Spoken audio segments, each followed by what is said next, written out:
Good afternoon, everybody. We're going to get started here. It's so great to see such a full room this afternoon. My name is Emma Raffey, and I'm Manager of Programs and Exhibition Production here at the George Eastman Museum. If you've never been to an In Focus before, our In Focus series highlights projects that go on around the museum behind the scenes, and it also focuses in on some of our exhibitions and programming. Our next In Focus is next month, on Saturday, November 4th. It'll be with Sherry Smith, our chief projectionist at the Dryden Theater over by the curtain. Yes. And she is going to be talking about how films go from the vault to the screen. So we hope to see you back next month for our next and final In Focus for 2024. This afternoon, you're going to hear from our lovely Eastman Legacy Curator, Kathy Connor.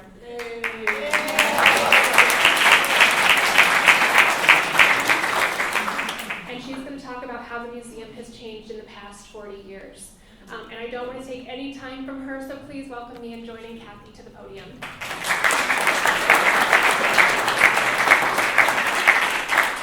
Thank you, everyone, for being here. When I look around the room, other than my daughter, you are all my past 40 years here at the museum. Staff, volunteers, interns. It's just amazing to see you all here today. If I learned anything in doing this presentation today, it's number one, how photography, it's not only changed in the last 160 years, it's changed in the last 40 years. Because I had to use 35mm slides, I had to use contact sheets in black and white and colored snapshots from my own photo albums. And I wanted to give credit to John Ellsbury, the legacy archivist. He said he was going to come today. I don't see him in the audience, but he scanned a lot of those things for me. So this PowerPoint wouldn't be completely possible without his help. The second thing I learned is that it's really difficult to squish 40 years in an hour. So this is only some of the highlights and some of the things that I actually thought were just more fun, or the things that I remembered when I sort of put together my list for today. And then the third thing I learned is how hairstyles change over the last 40 years.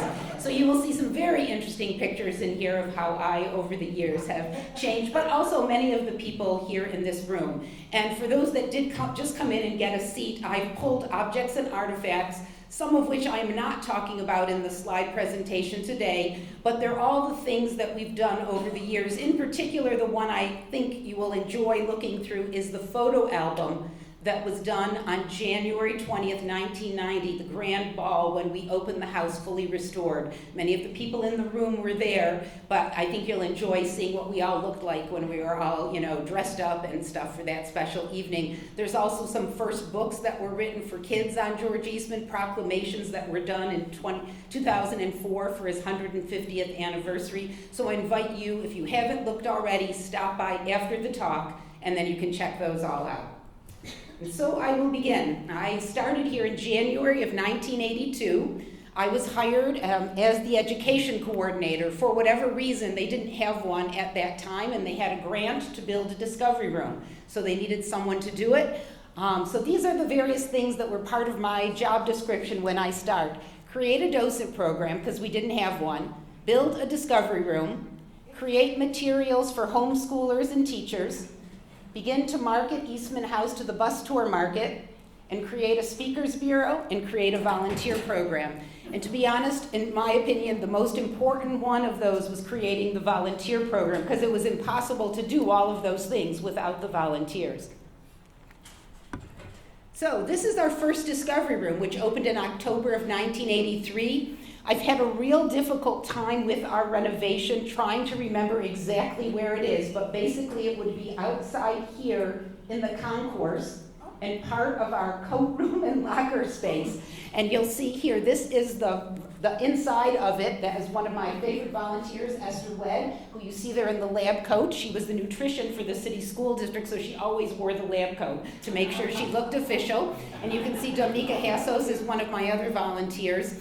This was really wonderfully located because it was right next to the Mies Gallery with all of our cameras and displays. This is a color version of that same space. You can see that's the doorway and some of the cameras from the Mies Gallery that led into our discovery room. It was an amazing space where kids and adults and families actually could play and do all kinds of different activities. So no one ever thought in 1983 we'd end up moving it at least 3-4 times. So this is its second rendition. So for many of you who aren't familiar with our museum, you see the blue paint and those big glass windows. You are now in lower level 1 of our, basically the conservation library now. That was our discovery room. And so you can see the kids kind of looking out over the glass there and playing with all of the cameras. And then again, we had to move it to what was now the North Organ Chamber, but we moved it to a bedroom K in Mr. Eastman's time period, but it's now our North Organ Chamber. Believe it or not, that's me working with the kids over there. So you see one hairstyle, you'll see that change, but a lot of the activities have stayed the same, but basically the volunteers that have kept this running have been with us for many years. I called those volunteers Discovery Room interpreters.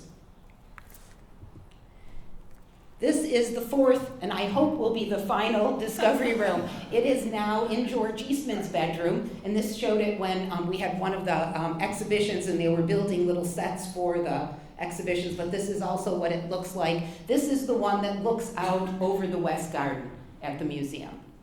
So the people in that space have a beautiful view. They can actually watch everyone get married in the West Garden from there. The other thing I did was create a docent program. So this is an interesting thing. When I started here, there was no education department or volunteer program, but we had 4 members, and I want to be able to give you their names. George Thornton, Margaret Alsina, Joan Storma, and Grizzle Spence. They were members of the museum that just showed up on a day they were free and told people about photography. And it was from each of those that I really learned the history of photography. One of them was an art photographer, Joan Storma. Grizzle Spence was a retired chemist. And I'm not exactly sure Margaret Alsina and George Thornton, but they knew their stuff. They knew their cameras, they knew their films, and they really kind of helped me to create our first docent class because I didn't have a background in the history of photography.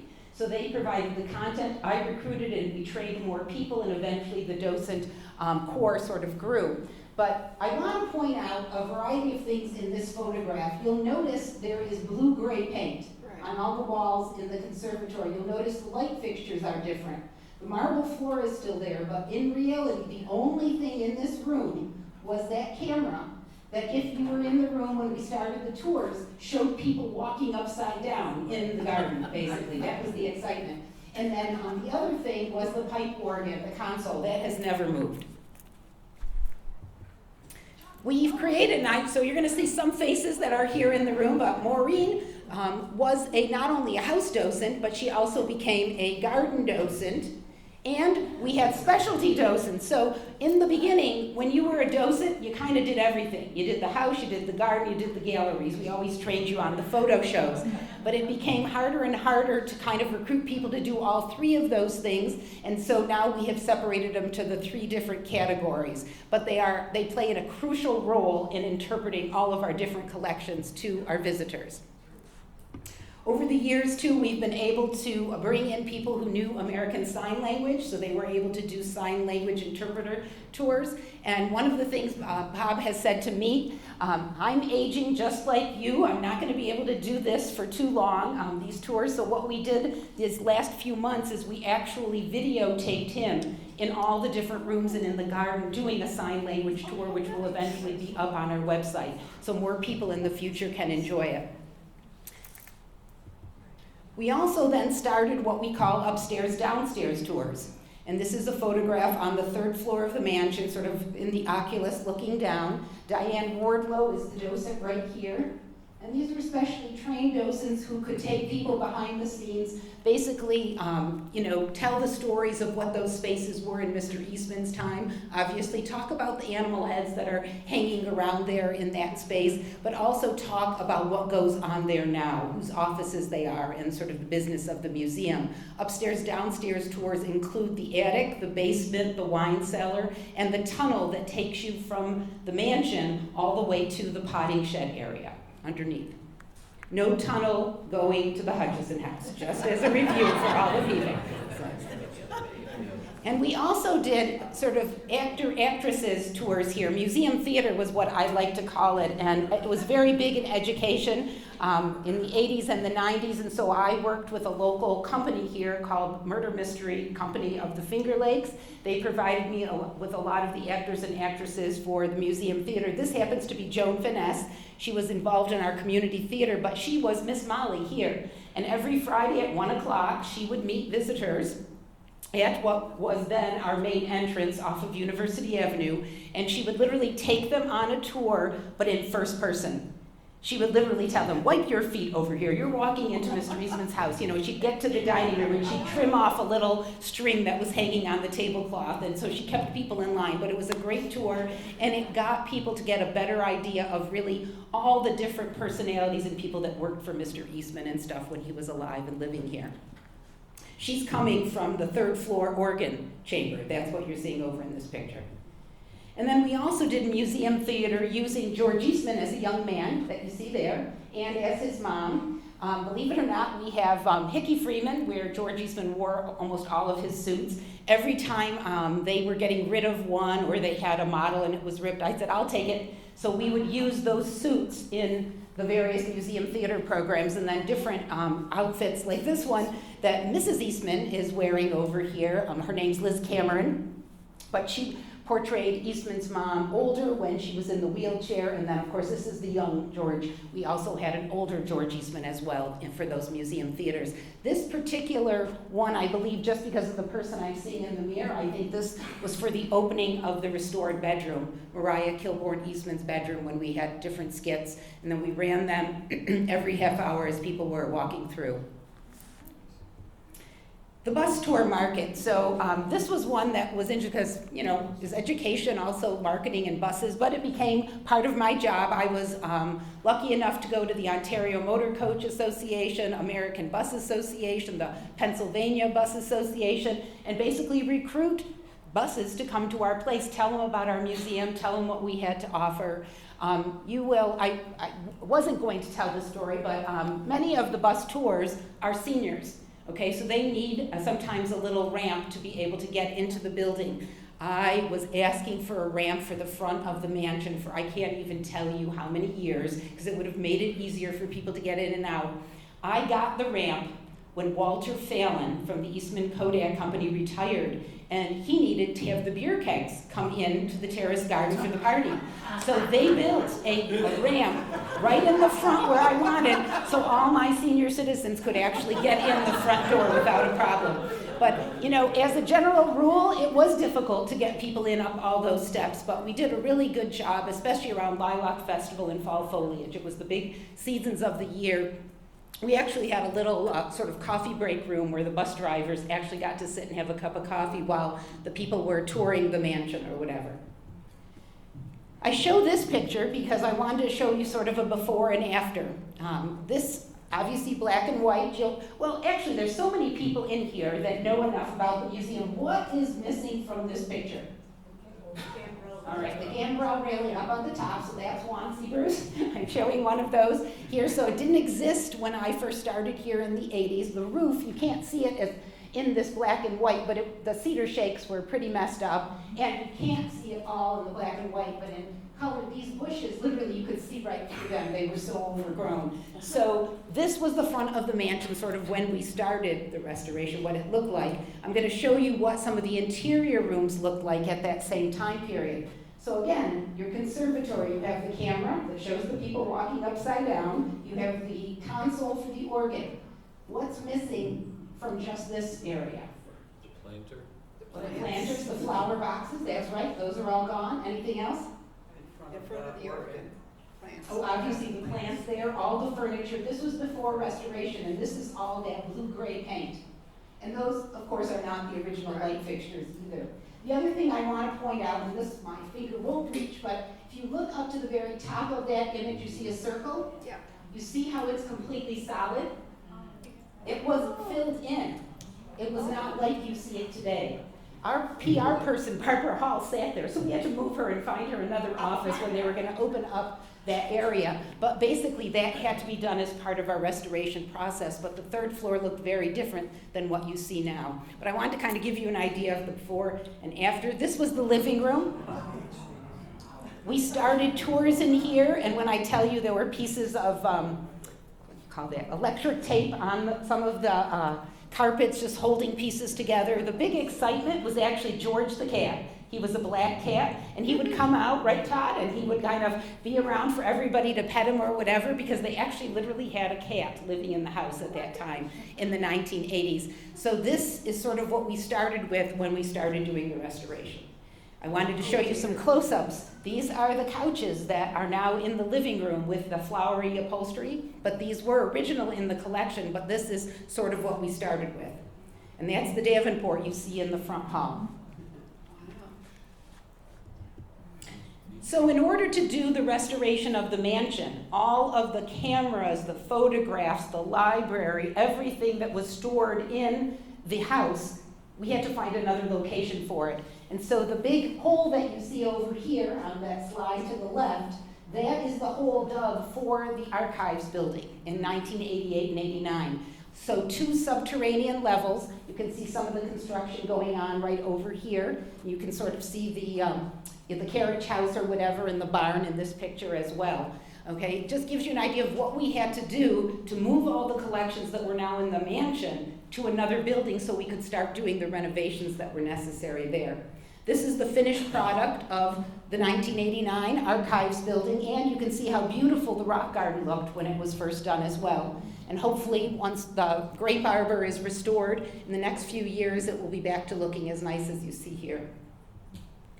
I wanted to show some people, because I had a feeling most people wouldn't remember back this far. So keep in mind where you are, you have the 4 columns, right? Okay, you see where these guys are working right on the front steps.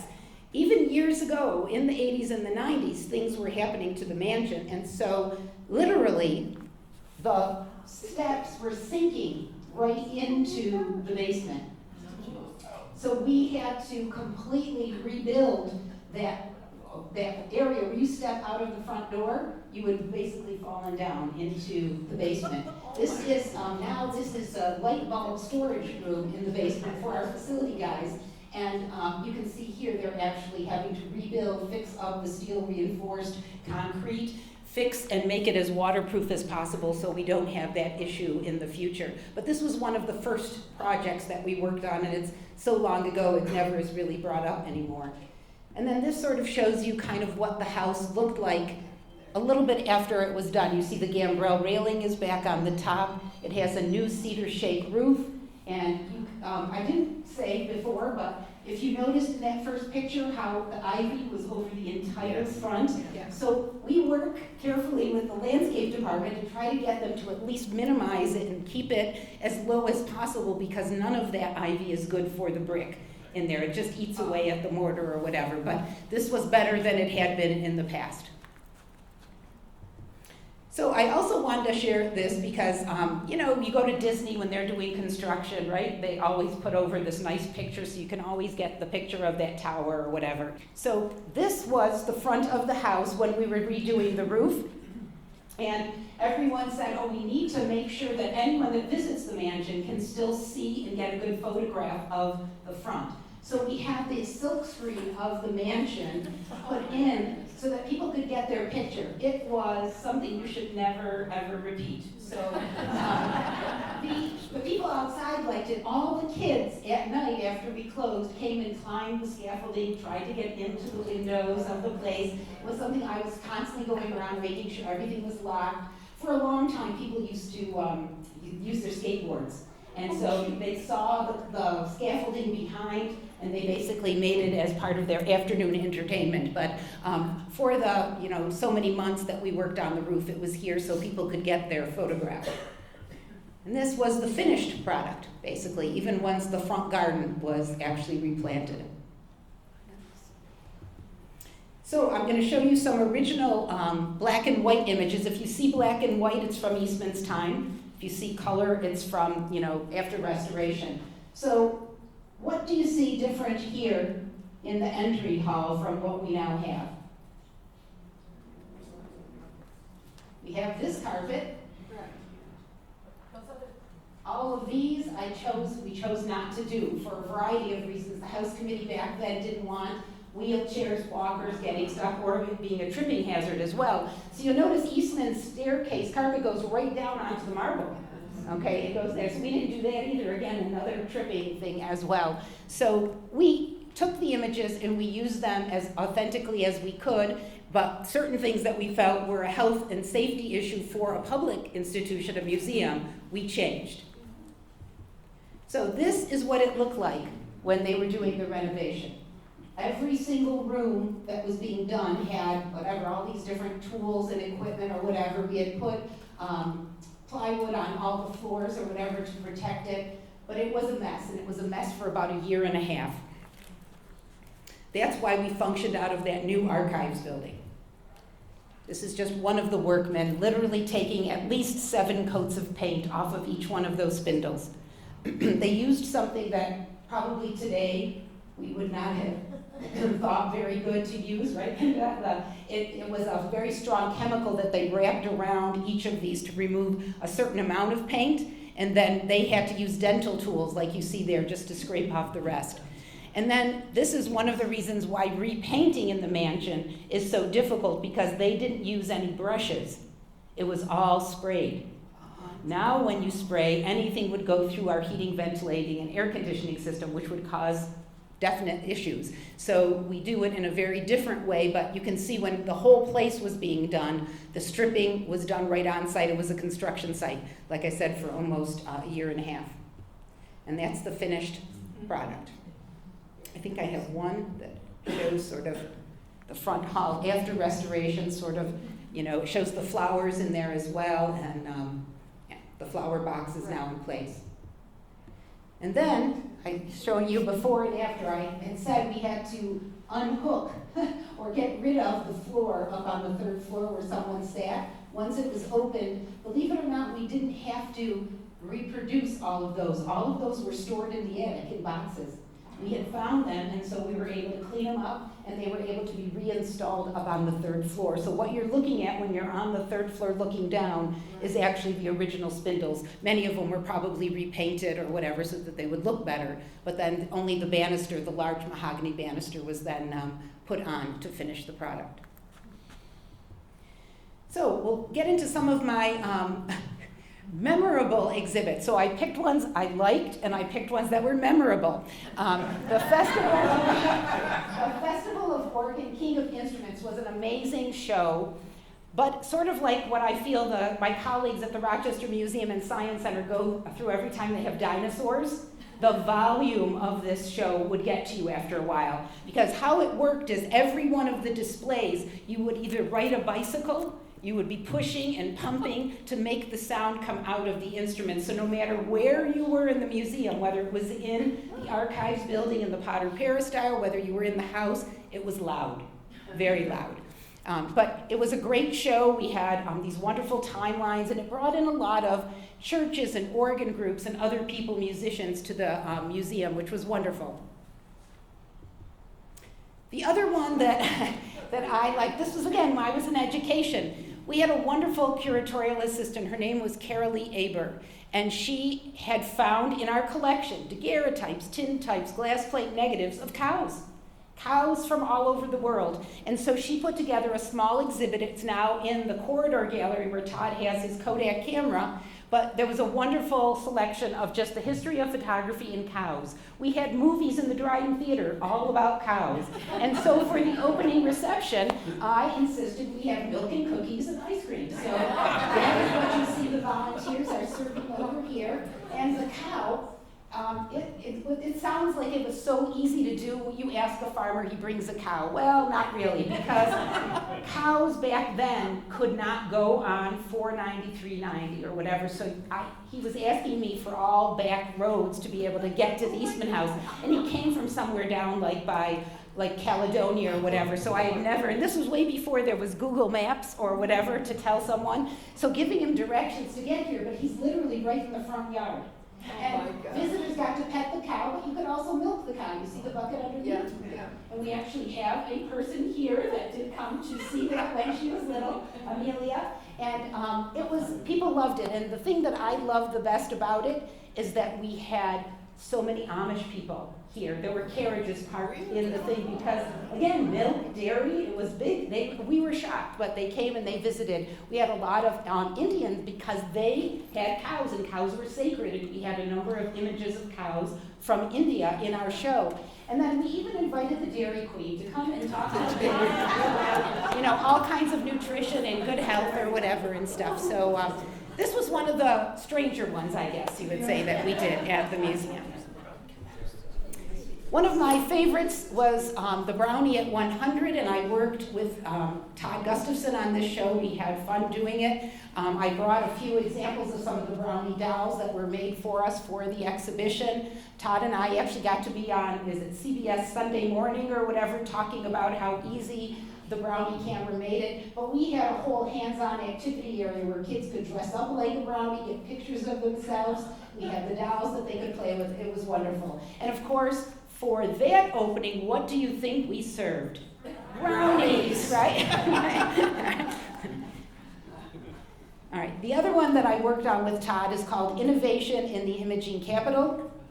And this one was also fun to work on because we really learned more about our other local businesses here in our community. It wasn't just Eastman Kodak Company or Bosch and Lomb, but there were a lot of other companies in our community who had been very involved, still today are making products in our community that are in telescopes, in all kinds of research in the space industry. And so we were able to put this exhibition together in what was the South Gallery. I'm not exactly sure. What do we call it now, Todd? I forget. We change the names all the time. We still call it the South Okay. Gallery. It's the smaller part of the exhibition. That's right. So we had this. It was fun. We had, I remember on the opening night, we had a person come from Xerox. We had the original Xerox copying machine. And what the demonstration was, see what it was like for one secretary to make one copy.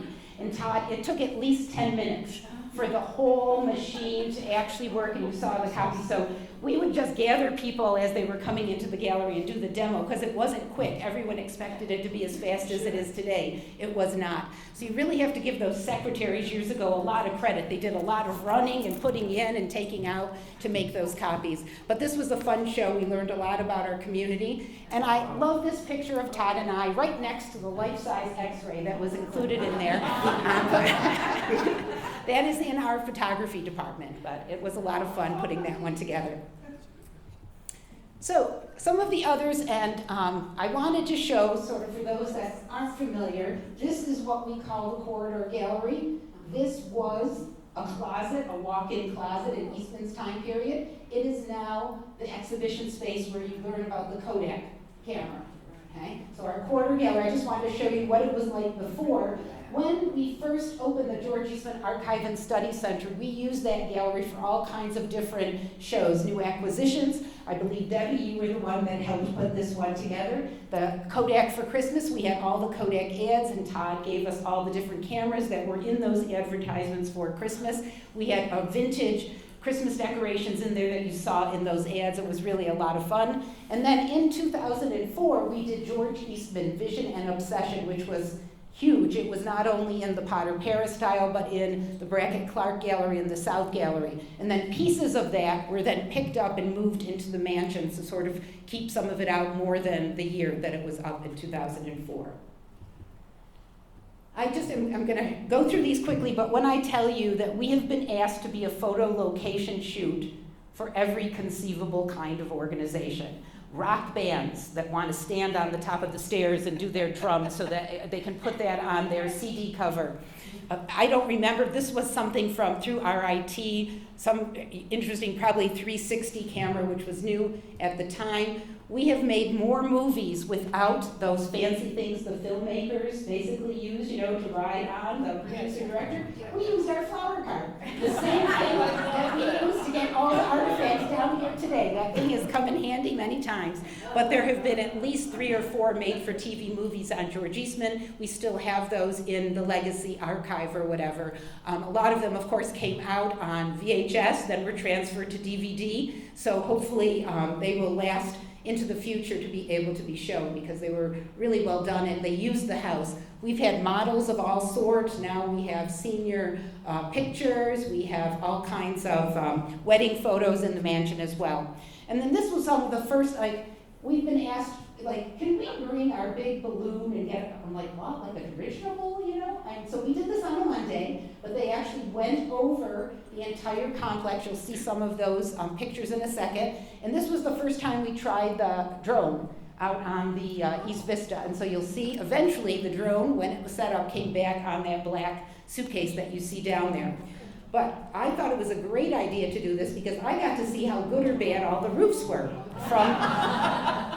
So you can see this is one of the aerial photographs or whatever. It shows you not only the house roof, the dry-room roof, you can see the flat roofs of some of our galleries, and of course the carriage house or whatever there. You can also see our parking lot, and actually into downtown Rochester, which is amazing. And then there's another one here. And one of the other things these have really helped us to do is to show potential funders how large of a campus we are now. It's not just one house and a few gardens, it's actually an entire complex. And this puts it in perspective when you can see the house and part of the garden, and then the archives building that stores the collection, and you see the theater and the parking lot. So Ruth Wagner uses these a lot, and so I was glad we were able to get these photographs from her from some of the local photographers' experiments. And then over the years, I've been able to meet a lot of very famous people. So this one was a tour for Martha Stewart that you see here. This was Richard Gere when he received our George Eastman Award. And you can see here Audrey Hepburn, Michael Douglas, and Michael Keaton. You can also see that you invest in one short and long black dress and just call it a day for the 40 years, okay? You can change the jewelry, but just keep the same black dress. So you can just, we have made everything of the George Eastman house. This happens to be a Lego George Eastman house, made by a gentleman during COVID because he was looking for a hobby.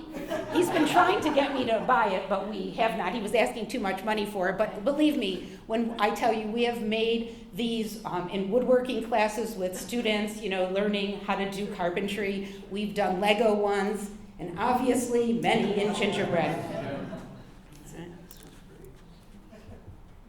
The Academy Awards parties were, I couldn't even tell you exactly when they started and when they ended. I can just tell you there were a lot of them. That's why you see the boa over there that I brought. When we couldn't think of anything to wear, we would just put on those red boas or purple boas. Almost everyone in the council had one. But for every Academy Awards party, the caterers would always do food themed and decorations themed on those particular movies. We always had a logo wall so you could get your picture taken. There was always dancing in the conservatory and tons of different decorations like you see over here. And many of these were done with the council's help over the years. They were really great fundraisers, but this is just sort of a few of them that I was able to find. One thing that I don't think anyone here remembers, Todd, do you remember when we brought the car in? Okay, so when they told us they were going to bring a car in for a raffle, I was like, in where? They opened up the 1989 building and with a ramp brought it in that front door and had it over here by the glass thing. They were doing some sort of a raffle or whatever, a giveaway on this car when it was brand new. But that we've never done anything like that since. And it was thankfully smart enough to get itself in and out of here because it was small enough. These are pictures from what was our breezeway or colonnade way before the restoration that has been completed. This was Russell Crowe from A Beautiful Mind, and people went crazy with the decorations. All these windows they knew were eventually going to be replaced at some point. It was all just chalk and it all basically washed off, but everything in the colonnade and in that area leading to the Dryden Theater doors was always about the movies that were being shown and up for award for the Academy Award that year. And then we have Halloween. So for many years, we did trick-or-treating on the third floor. We had spooky movies in the Dryden theaters for kids and families, and we actually did a Halloween contest. Like kids could come dressed and stuff like that, and there were prizes and stuff.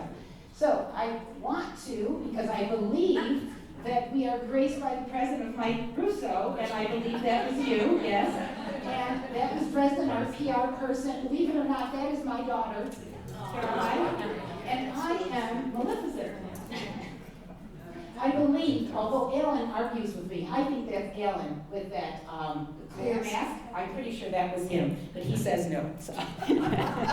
But our Halloween decorations, as well as our trick-or-treating in the mansion, could not have been done without a number of volunteers. So this is showing you the upstairs, what the third floor looked like. The giganto spider, the things like that. We had different stations where costume people, they didn't jump out at everybody, but some did, and gave you candies. The back stairs in the mansion was the ones if you were scared to cat, then you went down that way. You didn't go through the whole third floor.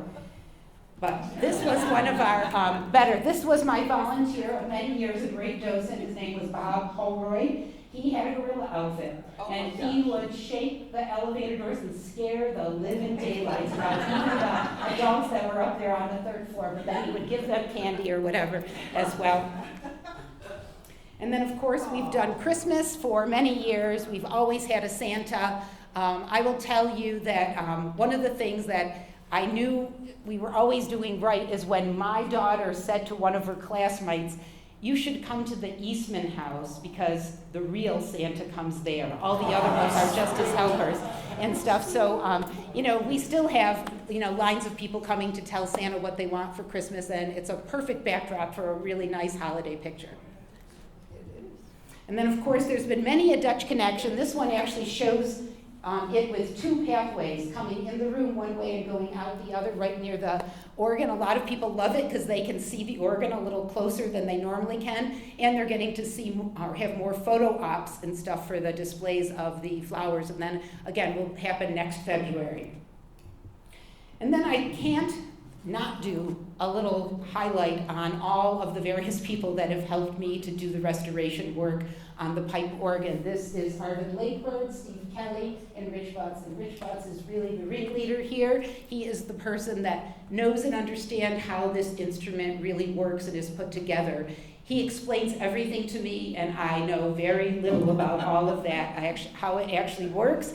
I just say, you need a part, tell me, I'll get it for you. You need something, I will take care of it. But these are really the brains behind the whole organ restoration work that we've done here over the years. Yes, we did have Parsons Pipe Organ Company help us to put in a brand new organ, but for keeping the one that was already here working and into, it's these guys. And I also wanted to give a shout out to Dick Eastman. He was one of my longtime volunteers, and more than anything in the world did he like if people asked him if he was related to George Eastman. He gave a different response to everybody, but he loved being asked, and you can see Joe Blackburn over there as well. And Joe was our first and our resident organist. He really comes and plays. In fact, he's helping me out again this Sunday playing the organ because we had someone cancel for this Sunday's musicale. We do have Steve Kelly, who also plays, and Tim Schramm, and a young man named Yossi Pashenik, who comes, and so we sort of rotate, but pretty much the first Sunday of every month you can hear some organ music. It's because the volunteers come to play it for us. It needs to be played in order to be kept in good shape, so we are very thankful for them for all their many years of service here. And then this was the opening of the debut concert in 2013. So everyone in this picture looks a lot younger. You will see, and I wish I had my pointer for this. If you look back, there is a gentleman with his hand like this. Okay, that's Dr. Ziff, and his wife Mary has her head, she's looking down at the program. But we put them where we believed George Eastman would have sat at his breakfast table in that room. So they were hearing that stereo sound just like Eastman would have heard when he had breakfast there. And then this room is the who's who of everyone who has helped us over the years. When Eliza came to my run-through yesterday, she almost started crying because her mom's in this picture and her brother. And there's quite a number of council people, board members. Tom Jackson and his wife are here. They were our board president at the time. There's Bruce and his mom. I'm trying to find some other people really quickly. I think Wendy and her husband are in there. Pam Rhoda. There are tons of different, I know Linda's in there somewhere, but I can't find you, Linda, honestly.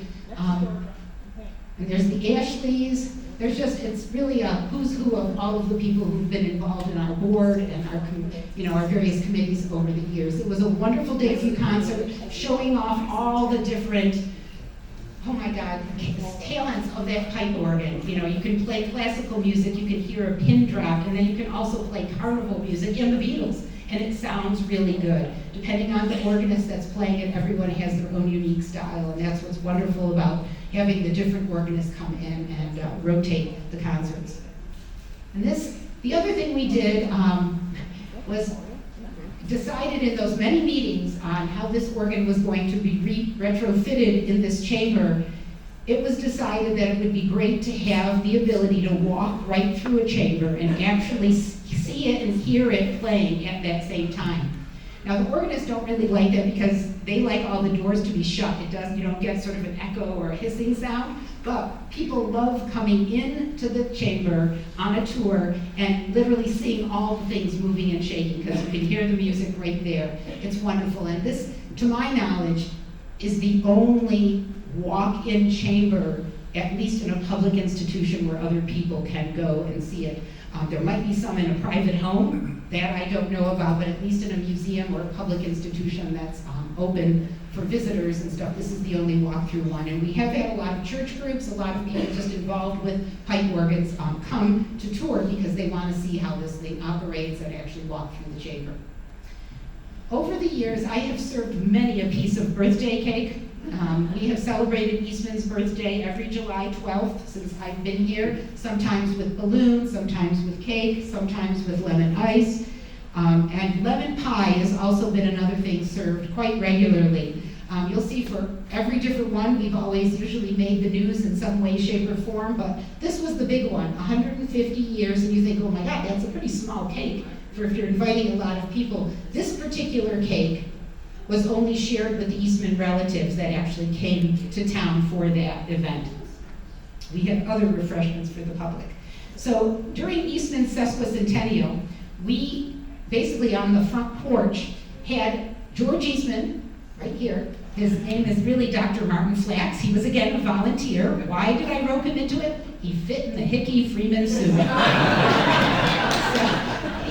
And you see, he got to blow the candles out after everyone clapped, and we said a few things, and then the family that was here visiting us for this celebration basically came back to the house kitchen, and that's where we had cake and coffee or whatever. But it was quite a tremendous crowd that came out to celebrate, and that is when we did the exhibition, George Eastman Vision and Obsession, in that other building. These were some of the relatives that visited us, and that you see there on the left.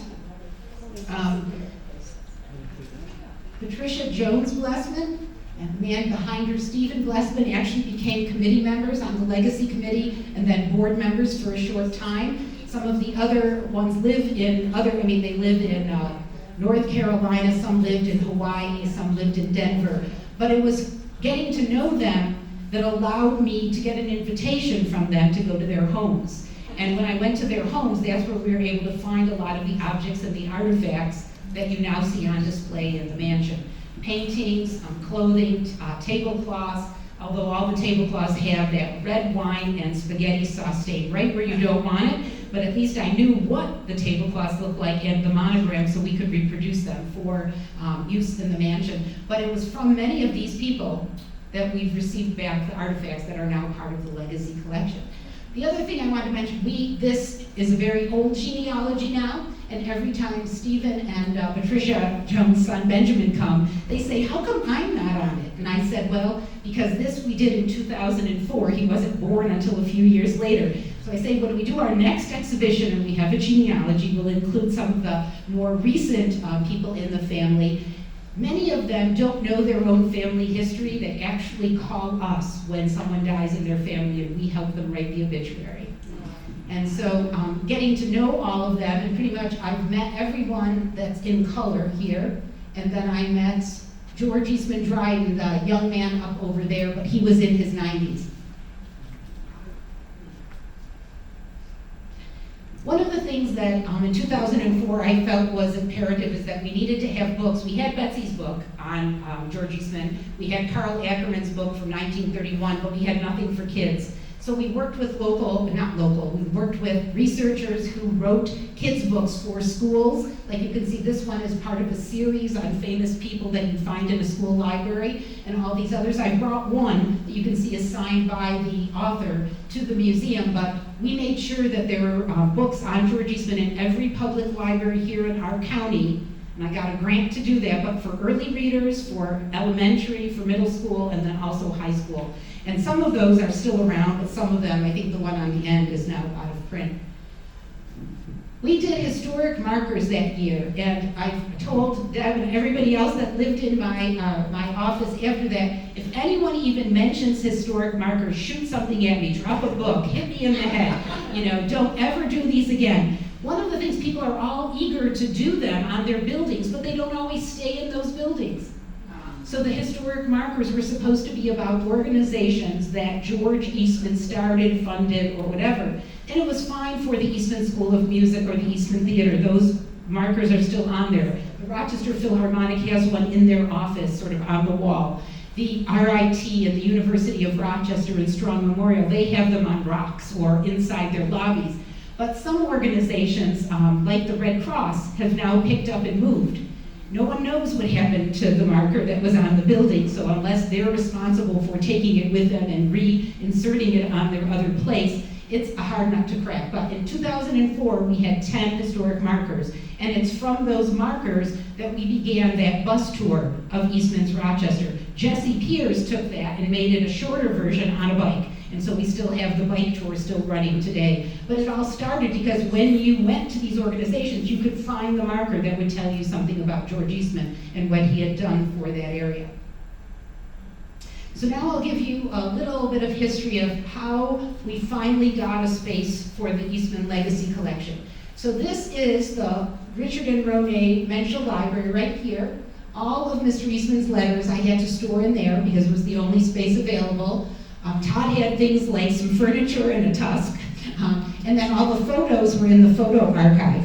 And so all three of those people and those collections were really happy when I got out of their spaces and we confiscated an area up on the attic of the Dryden Theater. But initially, all of the collections were divided, and so when a researcher came, I might use the library, but I'd have to pull objects from all three locations before actually pulling them together. So this is a picture of the Dryden attic when the Dryden Theater first opened in 1951. They had a gallery up in the attic. We still have those same lights that you see there and the same sort of wall system there.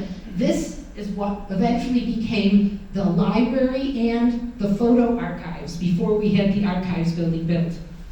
Barbara probably remembers, yes. I used the lady with the earliest hairdo, though, the ones from the 70s or whatever, but it was a library and then it was also our photo archives, and it became so crowded up there. That was the impetus for building the archives building, so we would have more room for our collections. So, in 1998, we divided the space. Half was to be for researchers, which you see over here, was to have a little more heat. Then on the other half of that gray door would be the collection storage, and that would be basically temperature and humidity controlled environment where we would have the collections, Mr. Eastman's papers, his guns, his camping equipment, clothing, awards, blueprints, things like that. And so now you see sort of the completed archive there on the left, and we always have a picture of George somewhere in there when people come to take a picture, but in 1999, in February, I believe, we did the ribbon cutting, and that is Bud Rositsky and George Fisher, who was then the president of Eastman Kodak Company. They were the ones that cut the ribbon. So I want to show you a few spaces in the museum and how they've changed over time. So years ago, and I'm not exactly sure, this is 60s or whatever, from the fashions and the hairdos in here, but this was our palm house. Completely like lowered ceiling, but the archway that led to the greenhouses is still there, and they had some of Eastman's animal trophies hung up, the picture of him there with his camera on safari. But how this has changed. Eventually, the ceiling had all kinds of issues, and the glass was breaking, so we had to put in a protective covering for visitors and staff to walk through. When we restored it, it served as part of our Dutch Connection and our flower sales area, but also one year we did a festival of trees. We had like 99 little tabletop trees that were for sale, and it was a beautiful space, and we wanted to sort of show it off. But today, it serves us very nicely as the open-face eatery, extra seating or whatever in there for our visitors. You'll also notice there's a small little Samuel Yellen piece that's on that archway, and there's a little label that explains that was the sample that he did for Mr. Eastman, to approve that, him doing the entire archway in his conservatory. Then I'll also give you a little history on our gift shop. So, everyone, I believe, knows where General Hay McDowell is hanging in the side hall. So that's the left there. You can't see it, but behind this pillar is the door to the billiard room. That was our gift shop. Because at the time, you came in a different door, so it was perfectly located. The one thing that I find is funny, and I've never changed it, the original gift shop here used the silver safe in the dining room for their inventory. So that's why we have 1, 2, 3 on each of those shelves. It has nothing to do with Mr. Eastman, but that's where they stored things, backups. So I've kept it there because it's sort of part of museum history, but you can see the shop was located there. Then it was in what we call the project gallery, now in our archives building. And that happens to be one of our guards from many years ago that I had him pose for some of these pictures.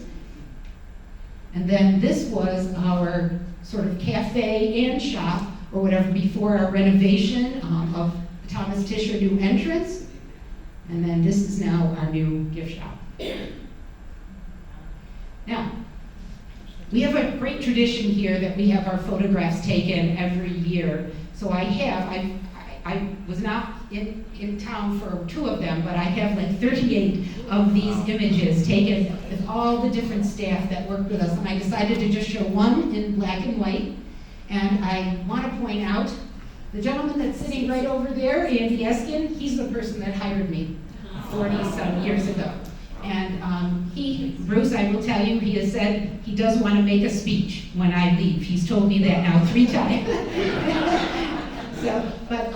I love these because I can look back and see all the different people over the years that I have worked with and stuff and interacted with and socialized over the years. And this was the one we just took this year. We always choose a different location, and this was in the finished terrace garden with the pergola. And then these are some of my special people. Deb Hamill, who was our Kodak advertising archivist for a few years, and then Betty and Chet, who I tear up every time I look at them. They helped me do everything here. And they polished silver, they greeted people, they helped with tours, they backed me up for everything. And then of course, years ago we used to have traveling exhibitions, so we got to go to all kinds of great cities around the country and sell the museum and sell our traveling exhibitions. So we had little booths. But that is how I made relationships with all of the archival supply dealers, because they were always right next to traveling exhibitions. So every time they were ready to leave and pack up, they would say, "Oh, I don't want to ship this back. Why don't you take it?" And I'd get some good archival boxes to bring back for our collection up there, because most of those things cost between $30 and $50 a pop. So it was wonderful. But these are some of the people that I've worked with over the years. Obviously, Jesse, and he was our archivist for almost 11 years, and you can see how he changed over the years. I had to show somebody else's hairdo, Jesse. So. And then, of course, some volunteers, Nancy Davis, who's been with me for many years, helping to, God, fluff more trees than I know and put them together and help as a breeder. And then Mary Chase, who for many years, and I know probably very few in this room even remember Mary, but she kept everyone's plants alive in the offices or in the museum. Before we had a contract service, she came in and watered and fertilized and did whatever. And so I wanted to kind of give a shout out to her. And this group here were all of the people that helped me in the opening night and in the opening days of the George Eastman Archive and Study Center. And that this is Peter, who helped us to basically take the digitalized scans of all of Eastman's letters and make them easy enough to read. He put them black and white, in blue, whatever and stuff, so they could easily be printed and read. But again, a volunteer. All of these people are volunteers. And then I wanted to mention our two docents.